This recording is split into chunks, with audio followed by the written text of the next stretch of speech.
बिस्मिल्लाहिर्रहमानिर्रहीम। अस्सलाम वालेकुम। आज 4 मई है और दिन है हफ्ते का।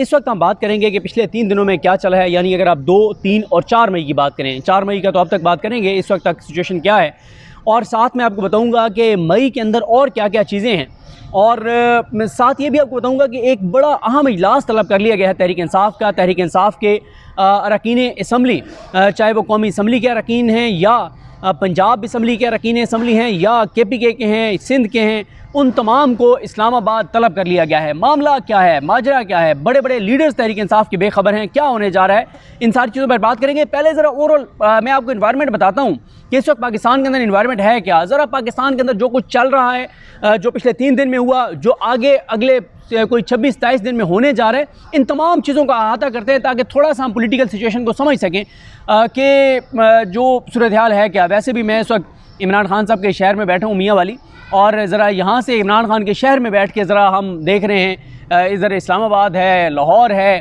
तो मुल्क भर में जो हालात हैं, ज़ाहिर है इस वक्त ज़्यादा चीज़ें तख्ते लाहौर की हैं, ये शहर इक़्तिदार इस्लामाबाद की हैं। तो इमरान खान के शहर से बैठ के पूरा मंजरनामा देखते हैं कि पूरा मंजरनामा है क्या और इमरान खान करने क्या जा रहे हैं, चीज़ें हैं क्या। देखें, अगर आप बात करेंगे इस वक्त मुल्क के अंदर, यानी जितने भी चैलेंजेस हैं ना, वो हैं पाकिस्तान की इस्टेब्लिशमेंट के लिए, वो हुकूमत के लिए नहीं है। हुकूमत डमी हुकूमत है, इस हुकूमत की कोई हैसियत नहीं है, इस हुकूमत की कोई औकात नहीं है, इस हुकूमत की कोई बेचारों के पल्ले कुछ नहीं है। इस वक्त ज़रा हम पहले बात कर लेते हैं कि इस हुकूमत को और हुकूमत को नहीं, इस्टेब्लिशमेंट को चैलेंजेस क्या क्या पहले ही वो फेस कर रही है, अगले 26-27 दिन में और क्या क्या वो फेस करने जा रहे हैं और क्या चीज़ें हैं, पिछले 3 दिन में क्या हुआ है, ताकि फिर हम ज़रा देखते हैं कि 6 को क्या तहरीक इंसाफ करने जा रही है और क्या 6 मई के बाद तहरीक इंसाफ के रंग ढंग मज़ीद बदलने जा रहे हैं, इस पर बात करेंगे। देखें, इस वक्त सबसे बड़ा इस्टेब्लिशमेंट के लिए चैलेंज तहरीक इंसाफ है, इमरान खान है। फिर महंगाई एक चैलेंज है, क्योंकि बराह रास्त जो महंगाई की ज़िम्मेदारी है इन हालात की वो इस्टेब्लिशमेंट पर जारी है, क्योंकि हुकूमत लाने में इस्टेब्लिशमेंट का किरदार है, इस निज़ाम को चलाने में इस्टेब्लिशमेंट का किरदार है, इमरान खान का रास्ता रोकने में इस्टेब्लिशमेंट का किरदार है। मुल्क के अंदर अनसर्टेनिटी उसी वजह से है कि जब आप इमरान खान का रास्ता रोकेंगे, अवाम की अक्सरियत को अक़लियत में बदलेंगे, अवाम की अक्सरियत की राय नहीं मानेंगे, तो फिर मुल्क के अंदर अनसर्टेनिटी होगी। यानी PTI चैलेंज है, महंगाई चैलेंज है, 6 जजेस का मामला चैलेंज है। 6 जजेस का मामला इसलिए चैलेंज है कि आपने देखा कि जो 30 अप्रैल वाली हेयरिंग थी, उसमें काजी फाइज ईसा साहब जो हैं उनको बहुत टफ टाइम मिला और वो बहुत ज़्यादा उसके ऊपर रिएक्शन आया अवामी लेवल पे, पूरी फिर ज़ाहिर है इस्टेब्लिशमेंट के हवाले से पूरी दुनिया में बातें गई। बल्कि एक दोस्त हमारे वो कह रहे थे कि वो जिसे कहते हैं ना कि अक्लमंद दुश्मन जो है वो नादान दोस्त से बेहतर होता है। उन्होंने कहा कि इस्टेब्लिशमेंट के जो नादान दोस्त हैं काजी फाइज साहब, उन्होंने देखें कि एक लाइव स्ट्रीमिंग के ज़रिए पूरी दुनिया में वो चीज़ें गई हैं पाकिस्तान की इस्टेब्लिशमेंट के हवाले से जो कोई आम बंदा कह नहीं सकता, जिसमें अतर मिल्ला साहब ने यहाँ तक कह दिया कि फिर जजेस को कहा जाता है कि हमें पता है कि तुम्हारा बच्चा, तुम्हारा बेटा, तुम्हारी बेटी कहाँ पढ़ती है, और बहुत सारी बातें जो अतर मिल्ला साहब ने की, वो लाइव ब्रॉडकास्ट में पूरी दुनिया में वो चीज़ें गई। और ज़ाहिर है पाकिस्तान की सुप्रीम कोर्ट है, सुप्रीम कोर्ट के जजेस हैं और बड़ी इंपॉर्टेंस है इन चीज़ों की जो चीज़ें बयान की गई हैं। फिर उसके बाद बहावलनगर वाक़े का मैं आपको बता दूं कि आपको ये लगता है कि वो सब कुछ ख़त्म हो गया है, ज़ीरो हो गया, ऐसा नहीं है। पुलिस के अंदर अभी भी बहुत ज़्यादा रिएक्शन है, बहुत एक नफ़रत है निज़ाम के ख़िलाफ़, चीज़ों के ऊपर बहुत तहफ़्फ़ुज़ात हैं और पुलिस उस शिद्दत से चीज़ें अब नहीं कर रही। पुलिस को एहसास और इदराक हो गया कि हमने बड़ा जुल्म किया आवाम के साथ, और जिन बड़े भाइयों के कहने पे हमने अपनी आवाम के साथ जुल्म जबर तशद्दुद किया है, जो हमने आवाम के साथ किया उससे 10 गुना फिर हमारे साथ हुआ है, और ये अवाम हमारे साथ खड़ी नहीं हुई क्योंकि हमने अवाम के ऊपर जुल्म किया है। तो पुलिस को भी एहसास और इदराक हुआ है, तो उसके ऊपर चीज़ें डिस्टर्ब हैं। फिर KP की हुकूमत आपको पता है ये बड़ा चैलेंज बनी हुई है। असद कैसर साहब ने भी अब वो उन्होंने तायद की है अली मीन गंडापुर साहब की, जो मैंने लास्ट वीडियो में बताया, अली मीन गंडापुर साहब सख्त बयान दे रहे हैं। फिर किसानों वाला इशू बहुत संगीन इशू है, बहुत संजीदा इशू है, बहुत बड़ा चैलेंज है। जमात इस्लामी उनके साथ खड़ी है, तहरीक इंसाफ उनके साथ खड़ी है। यहाँ पर ये भी बता दूँ, मैंने एक ट्वीट किया था कि PTI असम्बली के अंदर बात कर रही है, शेख वकास अकरम साहब या मलिक अहमद खान भच्चर साहब अपोजिशन लीडर जो हैं वो पंजाब असम्बली के अंदर बात कर रहे हैं, लेकिन PTI ने सड़कों पर आने का उस तरह से ऐलान नहीं किया किसानों के साथ। उस पर रऊफ़ हसन साहब की मुझे कॉल आई थी, उन्होंने मुझे बताया कि किसानों ने खुद हमें रोका है, मना किया किसानों ने कि आप बराए मेहरबानी हमारे साथ सड़कों पर आने का ऐलान ना करें, हम अपनी मूवमेंट को पोलिटिसाइज़ नहीं करना चाहते। लेकिन तहरीक इंसाफ बहरहाल जमात इस्लामी की तरह कर सकती है। जैसे जमात इस्लामी ने यह किया है कि 29 को किसानों का एहतजाज था, तो 30 को जमात इस्लामी ने कॉल दे दी, और हाफिज़ नईमुर रहमान साहब बहुत एक्टिव हैं, और इसी एक मामले पर अगर हाफिज़ नईमुर रहमान साहब खड़े रहे तो पंजाब में जमात इस्लामी को रिवाइव कर जाएंगे। उसके बाद ये मई का महीना जो है, इसमें अभी से बातचीत शुरू हो गई सरकारी मुलाजमीन की, वो भी एक मामला है। दहशतगर्दी बहुत बड़ा मसला है, बहुत ज़्यादा दहशतगर्दी पाकिस्तान के अंदर बढ़ गई है। सरमायाकारी इस्टेब्लिशमेंट के लिए लाना बहुत बड़ा मसला है। सब कुछ इस्टेब्लिशमेंट कर रही है। ये तो ओवरऑल जो इस्टेब्लिशमेंट को पहले फेस करना पड़ रहा है वो चीज़ें हैं। अब आ जाएंगे 2, 3 और 4 मई को क्या क्या हुआ है, जल्दी जल्दी बताता हूँ, फिर आगे बताता हूँ मई में क्या सूरत हाल है, क्या क्या चैलेंजेस इस्टेब्लिशमैंट के लिए होने जा रहे हैं। इससे ज़रा आपको थोड़ा सा अंदाज़ा होगा कि कितनी मुश्किलात का शिकार है इस वक्त पाकिस्तान की इस्टेब्लिशमेंट।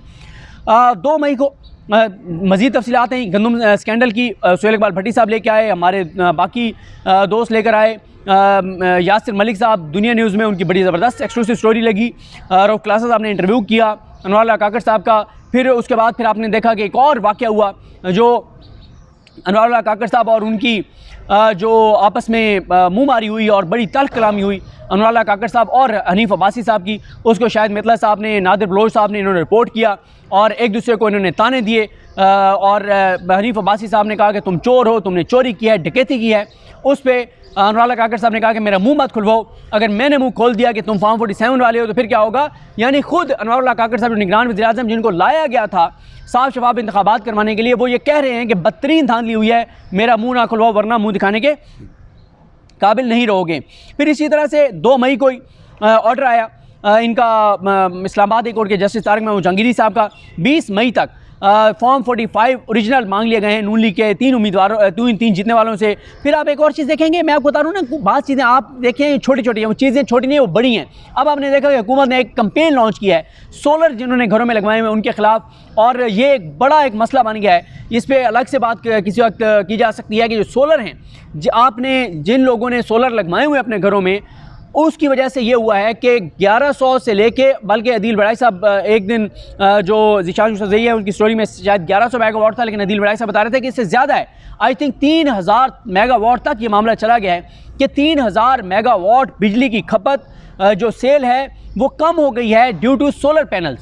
अब मसला क्या आ रहा है कि बिजली तो नून लीग ने जो IPPs लगाए हैं बिजली घर, आपने बिजली वो प्रोड्यूस करें या ना करें आपने उनको पे करना है। पहले ये था कि वो प्रोड्यूस कर रहे थे और आप बेच रहे थे, आपको कुछ रिकवरी हो रही थी। अब क्या है कि सोलर पैनल की वजह से, क्योंकि वो जिस घर में सोलर पैनल है वो बिजली खरीद ही नहीं रहा, तो उसके पैसे भी उन लोगों को पे करने हैं जो बिजली खरीद रहे हैं जिनके सोलर पैनल नहीं है। तो हुकूमत ने अब सोलर पैनल वालों के खिलाफ एक कैंपेन शुरू करवा दिया, जो कि इंतहाई घटिया है, शर्मनाक है कि आप पूरी दुनिया इससे फ़ायदा उठा रही है और पाकिस्तान अब सोलर पैनल का रास्ता बंद करने जा रहा है और एक नया खिलवाड़ करने जा रहे हैं पाकिस्तान के अवाम और पाकिस्तान के लोगों के साथ।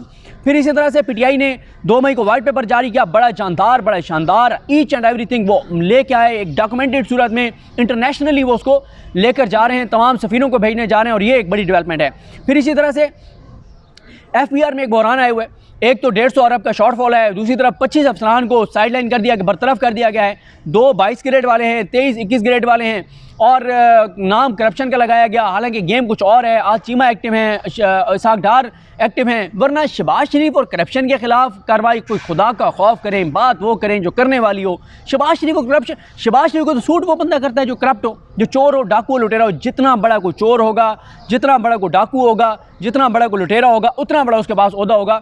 देख लें शायद दस्तूर की इमारतों में कौन कौन बैठा हुआ है। उसके बाद आ जाए 3 मई के। अब आप देखेंगे रोज़ इश्यूज़ बढ़ते चले जा रहे हैं। ये तमाम इश्यूज़ जो मैं आपको बता रहा हूँ, ये तमाम इस्टेब्लिशमेंट के लिए चैलेंजेस हैं, ये हुकूमत के लिए चैलेंजेस नहीं हैं, क्योंकि मुल्क इस्टेब्लिशमेंट चला रही है। 3 मई को आ जाएँ, 3 मई को जुडिशल कमीशन की मीटिंग हुई, जिसमें ये बताया गया कि जनाब एक आइनी तरमीम आ रही है, जिस वजह से जुडिशल कमीशन का इजलास काजी साहब ने मुलतवी कर दिया। अब आप अंदाज़ा लगाएं कि काजी साहब के पास जो उन्होंने कमेटी बनाई थी मंसूर अली शाह साहब की और मंजूर मलिक साहब की, 4 माह से उनकी सजेशंस आई पड़ी थी। काजी साहब ने जुडिशल कमीशन का इजलास नहीं बुलाया। उस वक्त इजलास बुलाया जब नून लीग आइनी तरमीम तकरीबन तैयार कर चुकी है। बड़ी हैरानगी की बात है, अब नून लीग आइनी तरमीम लेके आ रही है। वो एक मामला है, 100 जज फारिग करने जा रहे हैं हाई कोर्ट के, ये 100 जज, और चुन चुन के जो वकील जो हैं वो जज बनाए जाएंगे। अगले 30-40 साल का प्लान है इनका राज करने का, और तमाम जजेस को निकाल दिया जाएगा और काजी साहब और नून लीग अपनी मर्ज़ी के 100 जजेस हाई कोर्ट्स में लाएंगे। ये मंसूबा बताया जा रहा है कि है। तहरीक इंसाफ अगर इसमें रुकावट ना बनी, आज तहरीक इंसाफ का एक रद्द-ए-अमल आया है, उसको देखते हैं वो क्या है, लेकिन तहरीक इंसाफ ना बनी तो 100 जजेस फारिग होने जा रहे हैं हाई कोर्ट्स के। और वजह यह है कि चाबी वाले खिलौने, सारे चाबी वाले खिलौने लाने हैं, जो चाबी वाले खिलौने लेट के सारा कुछ करें और 30-40 साल तक ये निज़ाम इसी तरह से तबाही और बर्बादी का शिकार रहे। 3 मई को ही आर्मी चीफ का खिताब आया, जिसमें उन्होंने कहा कि हमें अपनी आईनी हदूद का पता है, बाकी भी अपनी आईनी हदूद में रहें और ये वो सारा कुछ। फिर इसी तरह से 3 मई को ही हुआ कि बाबर सत्तार साहब ने जो उनको कहा गया था कि आप दरख्वास्तें वापस कर दें, उन्होंने वापस उन्होंने कहा हम दरख्वास्त अपनी वापस लेते हैं, आईबी ने वो नहीं की। उस ऑर्डर पे भी बात होगी, तफसील से होगी कि वो ऑर्डर अब इनका इंतज़ार है, इनको बड़ा इस वक्त टेंशन है। जो बाबर सत्तार साहब ऑडियो लीक्स केस है उसमें बहुत मामला संजीदा हो गया है। फिर इसी तरह से कराची में मौलाना फजल रहमान साहब ने, ये भी 2 या 3 को था, मौलाना फजल रहमान साहब ने, मौलाना तरमान साहब ने, इन लोगों ने बहुत सख्त खिताबात किए, बहुत सख्त स्पीचेस की, बहुत सख्त आर्मी चीफ और आर्मी के ऊपर डायरेक्ट अटैक किए। बल्कि मौलाना तरमान साहब ने तो एक ऐसे चीज़ कही, एक ऐसे अशार पढ़े कि अगर PTI वाले किसी ने पढ़े होते तो अब तक उसकी पूरी फैमिली उठा ली गई होती, उनकी ख़वातीन को गिरबान से पकड़ के घसीटा जाता, घर टूट फूट चुका होता, उसको नंगा करके और उसको अब करंट लगाया जा रहा होता। इतनी सख्त बातें मौलाना तरमान साहब ने की। उसके बाद 1 माह बाद 3 मई को 3 अप्रैल की समाअत जो थी उसका 1 माह बाद ऑर्डर जो है वो वेबसाइट पर अपलोड किया काजी फाइज ईसा साहब ने। 1 माह तक उन्होंने ऑर्डर ही अपलोड नहीं किया। फिर इसी तरह से 3 मई को सहाफ़ियों का एहतजाज था, मुल्क भर में सहाफ़ियों ने एहतजाज किया, सख्त तकरीरें हुई और हामिद मीर साहब के हवाले से तफसीलात आई कि उनको थ्रेट है, उनकी जान को ख़तरा है, उस पर बात हुई, इंटरनेशनली बात हुई। फिर तहरीक तहफ़्फ़ुज़ आईन पाकिस्तान इन्होंने कल की, क्योंकि ये बात है मैं तफसील से बता चुका हूँ लास्ट वीडियो में कि कल का दिन बड़ा भरपूर लाहौर में उन्होंने गुजारा। प्रेस क्लब गए, बार में गए, लाहौर बार में गए, एजाज़ हसन साहब को मिले, जो ख़वातीन कहती हैं उनके घरों में गए और वो सारी चीज़ें। कल सनम जावेद साहिबा, अली हमज़ा उनके घर गए थे, आज इबाद फ़ारूक साहब और उन लोगों के घरों में गए हैं, ये सारी चीज़ें। फिर इसी तरह से कल एक सोशल मीडिया का ऑर्डिनेंस आया, उस पर बहुत ज़्यादा बात हो रही है। परसों इमरान खान साहब का एक आर्टिकल आया था, इमरान खान साहब का इसके हवाले से जो टेलीग्राफ में उसके ऊपर बहुत ज़्यादा बात हुई, बड़ा उसके ऊपर कोहराम बरपा हुआ और इमरान खान जो है वो लड़ाई को बड़े अगले स्टेज पर ले गए। आज 4 मई है, हफ्ते का दिन है। आज आप देखेंगे तहरीक तहफ़्फ़ुज़ आईन पाकिस्तान का वफ़द, मरकज़ी क़यादत वो जमात इस्लामी के मरकज़ गए हुए हैं। पीपल्स पार्टी हुकूमत में शामिल होने जा रही है, क्योंकि उनको भी कहा गया कि तगड़े हो, जो परली तरफ से अटैक बड़ा आने वाला है तो इनको अब मज़ीद इनको करीब किया जा रहा है और हुकूमत में इनको शामिल करवाया जा रहा है। पीपल्स पार्टी की औकात ही नहीं अपनी मर्ज़ी से कुछ कर सके। उधर MKM को सिंध में शामिल करवाया जा रहा है, हुकूमत में इनको और करीब किया जा रहा है, क्योंकि देखा ही जा रहा है कि बड़ा शदीद इस हुकूमत के ऊपर जो है वो आइनी और कानूनी तरीके से अवाम की हमायत से सियासी हमला करने जा रही है तहरीक इंसाफ, महमूद चकजई साहब, मिंगल साहब, ये सारे मिलके। स्टॉक एक्सचेंज जो है वो 3 रोज़ में 2600 पॉइंट्स गिर गई है और मार्च की निस्बत अप्रैल में बरामदात 9% कम हो गई हैं। और आज जो है वो गंदों पर नून लीग ने एक ड्रामा किया हुआ है, इजलास भी बुलाया हुआ है। ये सब फनकारी है, अदाकारी है, नून लीग का तसलसल थी निगरान हुकूमत जिसने सारा कुछ किया है। फिर इसी तरह से आ जाए आप मई के महीने में आगे क्या क्या होने जा रहा है। देखें, इमरान खान साहब का और बुशरा बीबी साहबा का जो इद्दत का केस है उसका फ़ैसला मई में होना ही होना है, जितना भी डिले कर लें। साइफ़र केस का फ़ैसला 2-3 और समातें होनी हैं, मैक्सिमम 4 समातें होनी हैं, साइफ़र केस का फ़ैसला होना है। अलकादिर केस का ट्रायल कंक्लूड शायद ना हो इस महीने में। अलबत्ता अलकादिर केस में इमरान खान साहब की गिरफ़्तारी की जो गिरफ़्तारी के हवाले से ज़मानत की जो दरख्वास्त है उसका फ़ैसला होना है। इसी तरह से IMF मिशन पाकिस्तान पहुंच रहा है। मई में नए टैक्सेस लगने हैं, महंगाई का एक नया तूफ़ान आना है, तबाही और बर्बादी का एक नया तूफ़ान आना है, आम पाकिस्तानियों के लिए, गरीबों के लिए। बाकी ये चोर डाकू लुटेरों के लिए कोई मसला नहीं होगा। सिम्स ब्लॉक की जा रही हैं जो ताजर हैं उनकी, और ताजरों की भी, लोगों की भी टैक्स रिटर्न के नाम पे, और ताजरों के ख़िलाफ़ कार्रवाई का इरादा है, वो भी इनके लिए एक बड़ा सेटबैक होगा और बड़ा रिएक्शन आएगा। फिर इसी तरह से दहशतगर्दी, मैंने आपको बताया वो मसला है। इदारों की निजकारी जो है वो ये करने जा रहे हैं, औने पौने दामों पाकिस्तान के असासे जो हैं वो बेचे जा रहे हैं। बिजली महंगी होगी अप्रैल में और मई और जून में बिजली महंगी होगी, गैस महंगी होगी। सूरत हाल मज़ीद आवाम के लिए तबाही और बर्बादी की तरफ जाएगी।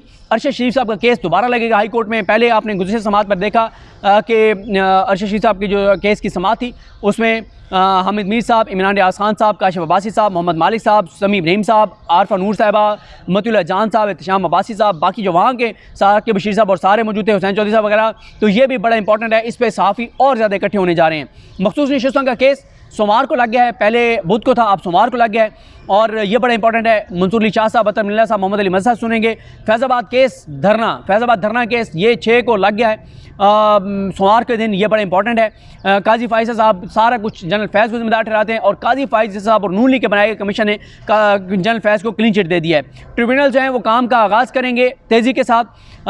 जो मैंडेट चोरी किया गया है, ये जो ट्रिब्यूनल्स में इलेक्शन पटिशन हैं उनके ऊपर, और इसमें अभी तक सिकंदर सुल्तान राजा ने 6 मज़ीद जजेस को नोटिफाई नहीं किया जिनको तैनात किया है बतौर tribunal. Chief justice Lahore high court ने। बुशरा बीबी साहिबा की अडियाला जेल मुंतकली के हवाले से फैसला जो महफूज है उसका फैसला सुनाया जाएगा। ऑडियो लीक्स केस का फैसला आ सकता है। तौहीन अदालत की जो प्रोसीडिंग शुरू हो रही है उस पर देखना है क्या होगा। चौधरी परवेज़ इलाही साहब की अडियाला से लाहौर मुंतकली करने का जो केस है उसका फैसला महफूज है वो आएगा। सऊदी आ रहे हैं कल परसों, वो इन्वेस्टमेंट आती है नहीं आती ये भी बड़ा इंपॉर्टेंट होगा देखना। फिर इसी तरह से 8 लाख पासपोर्ट्स का बैकलॉग है वो एक बड़ा एक इशू बना हुआ है। मौलाना सिंध में एक अलाइंस बनाने जा रहे हैं वो एक मामला है। और इस्टेब्लिशमेंट और PTI की लड़ाई जो है उसमें शिद्दत आती चली जा रही है। इमरान खान रोज़ाना एक नेक्स्ट स्टेज के ऊपर लड़ाई को लेकर जा रहे हैं, ये सारा मामला है। ये मैंने आपको 15-16 मिनट में बता दिया, चीज़ें हैं क्या, आगे क्या हैं, करंट क्या हैं, पिछले 3 दिन में क्या हुआ है। अब आ जाते हैं कि जनाब इमरान खान साहब ने कोई एक ख़ास पैगाम दिया है और वो शायद पैगाम दिया है उन्होंने अली अमीन गंडापुर साहब को। किसी को PTI की बहुत सारे लीडर्स को नहीं पता कि मामला क्या है, लेकिन PTI का 6 मई को यानी परसों एक अहम इजलास तलब कर लिया गया है। तमाम अरकान कौमी और सूबाई असम्बली जो इमरान खान के नाम पर जीते हैं उनको इस्लामाबाद हंगामी तौर पर तलब कर लिया गया है और बड़ा अहम इजलास होने जा रहा है। उस इजलास के अंदर क्या है ये नहीं पता अभी तक किसी को। कोई ख़ास पैगाम है, आया वो पैगाम पब्लिकली आएगा, आया वो कोई खुफिया तौर पे उनको कन्वे किया जाएगा, वो नई मीडिया के साथ के शेयर होगा और उसमें शायद 9 मई के हवाले से कोई चीज़ हो, क्या है क्या नहीं है देखना है। लेकिन इमरान खान साहब के हुक्म पर, हदायत पर तमाम अरकान कौमी और सूबाई असम्बली को बुला लिया गया है और लगता यह है कि लड़ाई में मज़ीद शिद्दत आने जा रही है, चीज़ें आगे बढ़ने जा रही हैं। और इस वक्त आप देखेंगे हर तरफ महाज खुले हुए हैं, हर तरफ महाज खुले हुए हैं, कराची से लेके पेशावर तक, इस GB से लेके और बलूचिस्तान के बॉर्डर तक हर जगह महाज खुले हुए हैं। और ये अनसर्टेनिटी की वजह है और पूरी अनसर्टेनिटी का मरकज़ी जो नुक्ता है वो ये है कि अवाम के मैंडेट को नहीं माना गया, अक़लियत को अक्सरियत में बदला गया है। जिन चोरों, डाकुओं और लुटेरों को अवाम ने मुस्तरद किया है उन चोरों, डाकुओं और लुटेरों को अवाम पर मुसल्लत कर दिया गया है और अवाम उनको कबूल करने के लिए तैयार नहीं है। ये तफसीली से मैंने बात इसलिए की कि थोड़ा सा आपको पूरा मंजरनामा नज़र आ जाए कि पूरा मंजरनामा है क्या। 7 तारीख को 6 जजेस वाला मामला भी है, वो भी है, उसमें देखना है कि क्या होता है, क्योंकि उसमें 6 जजेस जो है वो डटे हुए हैं। उनके ख़िलाफ़ छोटी छोटी चालाकियाँ, ड्रामेबाजियाँ, तकारियाँ, फनकारियाँ हो रही हैं और बड़ी एक घटिया हद तक चीज़ें करने की कोशिश की जा रही है। लेकिन उसमें नामुराद ठहरे हैं जो जस्टिस मोहसिन अख्तर कियानी के दुश्मन हैं और मोहसिन अख्तर कियानी साहब की इज़्ज़त, एहतराम, मकाम, मर्तबा उसमें इजाफा होता चला जा रहा है और वो जुर्रत और बहादुरी के साथ डट के खड़े हुए और आवाम उनके साथ हैं। मुझे अपनी दुआ में याद रखें। अल्लाह करीम हम सब का हामी नासरो। अल्लाह हाफ़िज़।